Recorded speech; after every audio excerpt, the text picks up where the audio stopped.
Recently has been living in Germany for a few years. We're gonna ask him about that, and he makes bandoneons. That's a bit odd. Sometimes you wouldn't say, "Oh yeah, Koreans bandoneons," but it happens, and there are surprisingly many good Korean bandoneon players and even bandoneon makers. So, good night, or good night, good evening, Heeju. Good evening. Good evening. Yeah. Nice So, to meet you. nice to meet you. Yeah, we have been meeting for the last 3 years very often. Yeah. So, Heeju, you have been you came to Germany.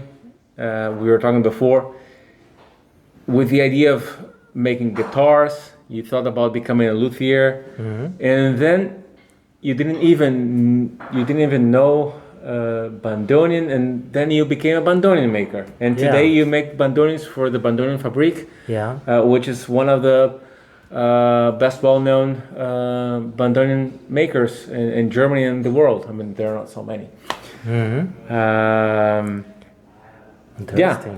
Tell us more how you came to this of making bandoneons.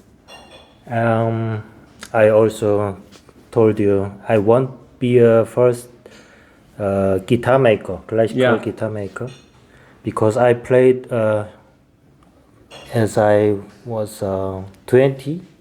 I started learn classical guitar and playing classical music for guitar, Bach, Talega, Soul, Giuliani, etc.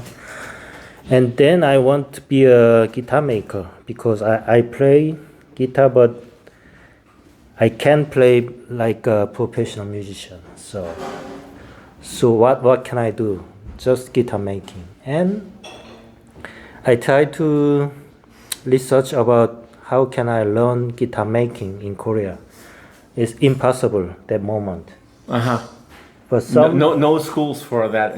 No schools, and some Koreans already in German studied about guitar making in market occasion. So I contact them, and they told me you can go to Germany making guitar learning, and then I start to prepare to go to Germany. So you cannot study in Germany if you don't know German, right? Yeah. So you had to learn German. Did you learn German in Korea already, right? Yeah, a little bit. And then you had to come to Frankfurt to learn more German in order to attend the bandoneon making school, right? Yeah. And that was already a first challenge, right? Yeah. It's not easy to learn German, and even harder if you want to learn it to study in German. Yeah, it's quite hard. But how can I say? I learned German in Korea in Goethe Institute about 1 year, and then in 2013 I have a working holiday visa to Germany, and I arrived in Frankfurt am Main. In Frankfurt am Main, I learned also German language 2 years. So, and then after then I want to visit to school. In Germany, there are 3 instrumental making school. One in Mittenwald. They well known as a violin making school in the world. And in Klingenthal in Sachsen, there is also instrumental making school for violin, classical guitar, and accordion. Someone say also bandoneon making. So I visited Klingenthal school first time. First time I want to see how's going on. How can I learn guitar making? And then they show me the school. Here is a violin making workshop. here is a guitar making workshop. And then last they showed me the accordion making, bandoneon making workshop. And that there are Mr. Hartenau, Uwe Hartenau. He's our teacher in workshop. He's a bandoneon maker, and he told me here in Klingenthal is only one school in the world to learn bandoneon and accordion making. German say Handjuk Instrumentenbauer. Yeah. So I think it's a good opportunity because the guitar maker is everywhere. Everyone can make a guitar. But I'm something crazy man, because I don't want to be a same way. Yeah. I want to be a different pioneer, something like that. So after then I come back to Frankfurt and I searching for what is bandoneon. So you didn't even know exactly what bandoneon was? Yeah, I just Piazzolla, as I thought he was just composer. I don't know what he play instrument or bandoneon. What is that? Yeah. No idea. Nothing. Zero. So I saw in YouTube Piazzolla's live concert in Montreal Jazz Festival, and I was shocked about that instrument, bandoneon, he played. I thought his Tristessa doblea is absolute amazing. So that music I'm fall in love, and I changed my mind. Goodbye classical guitar. And let's make bandoneons. Yeah. Nice. So it's my story. Yeah, and then you engaged in this Schule, in this school for bandoneon making. Mm-hmm. You graduated from it last year? 2018. 18? Yeah. And you have been working at the Bandonion und Concertinafabrik, the new doblea, new alfredarnold, for 3 years already? Yeah, almost 3 years. Yeah, 3 years already. During this period, how many bandoneons more or less have you built? You mean totally? Yeah, totally. Almost 300. Yeah, that's very impressive. Very impressive. Yeah. And the Bandoneon Concertinafabrik start making bandoneon in, I think, early 2000. Mm-hmm.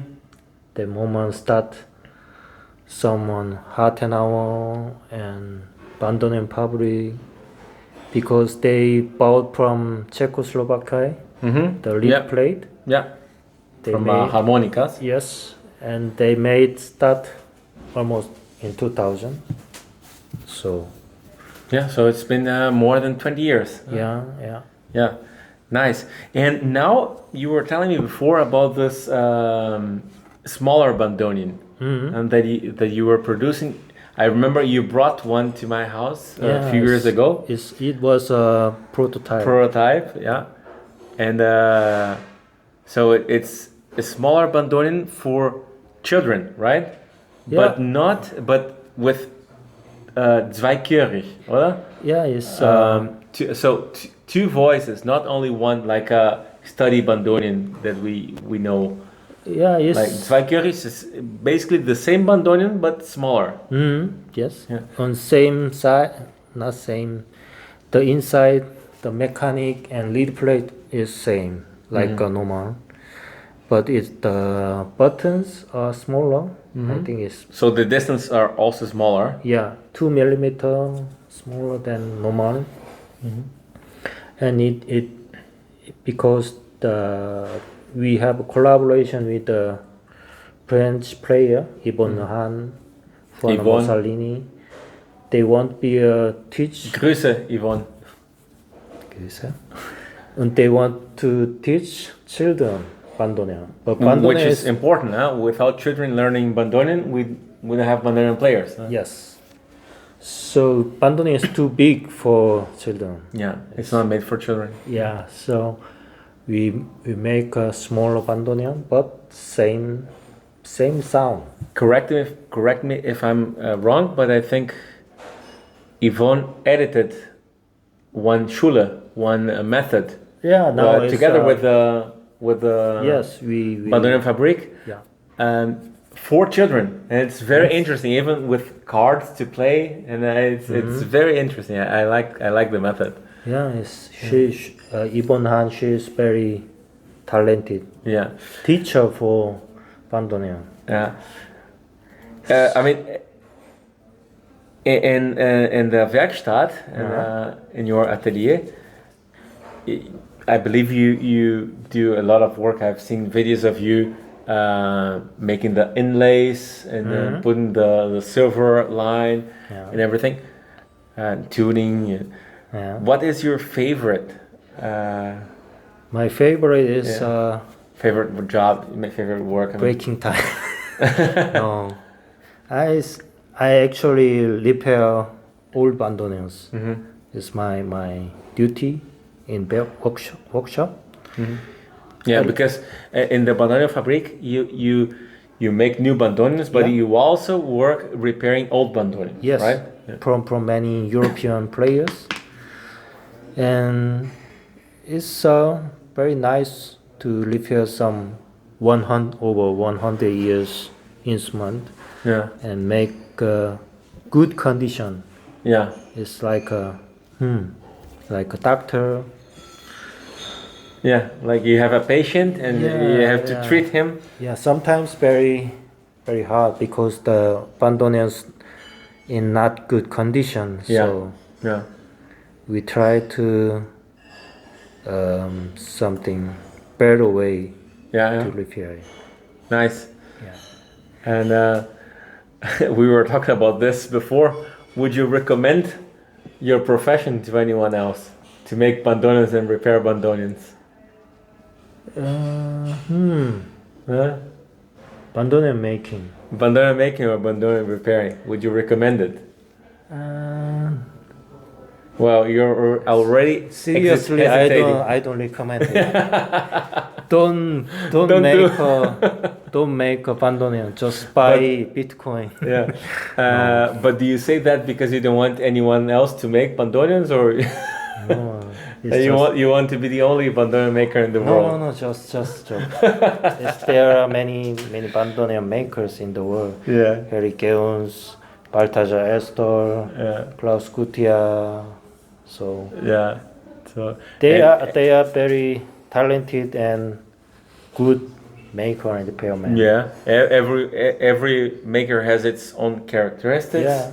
Yeah. And I just started just 3 years, so I'm a newbie in the bandoneon world. Have you made your own bandoneon for yourself or not yet? Now I start make my own, not own. I'm in course, Meister course in German. I must be make my own bandoneon. So I just get my lead plate. It's something special material. Your reed plate is a special material. No, it's not secret. It's not zinc.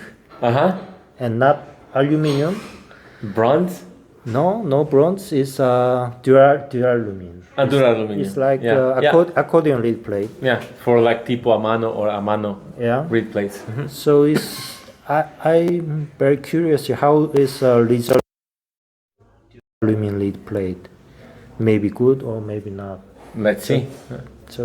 But it's very lightweight. Yeah.